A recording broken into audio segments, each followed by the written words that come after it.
mwanamke ni tabia, sio shepu wala sura.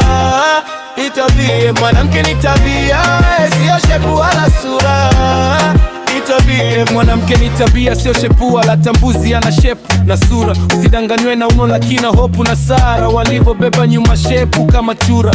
Hata kwetu Marereni kuna na wengine wengi, na round hii si wataji kwa majina, maana dunia ina mengi. Mwanzoni alikuwa mpole, mwenye tabia njema, yani binti mlokole. Tatizo ni mama, yani mama mkwe. Hivi ni kweli alimpea pasta, hata wewe ukiomba utapata. Walimu, wazee na vijana hawalaumu. Akashikwa mwaka jana sababu ya dereva, yani dereva matatu. Alipatikana loje na mke wa mtu.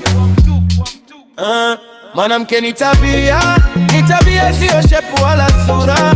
Ni tabia, mwanamke ni tabia, sio shepu wala sura. Ni tabia, mwanamke ni tabia, sio shepu wala sura. Ni tabia, mwanamke ni tabia, sio shepu wala sura. Ni tabia.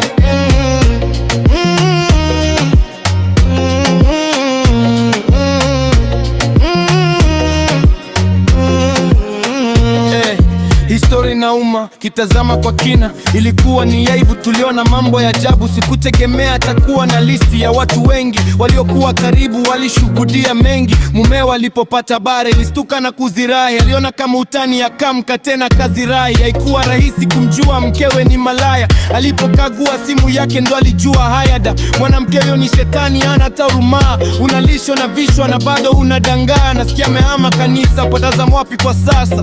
Acho malaya Richa umala wewe. Mwanamke ni tabia, sio shepu wala sura. Ni tabia, mwanamke ni tabia, sio shepu wala sura. Ni tabia, mwanamke ni tabia, sio shepu wala sura. Ni tabia, mwanamke ni tabia, sio shepu wala sura. Ni tabia.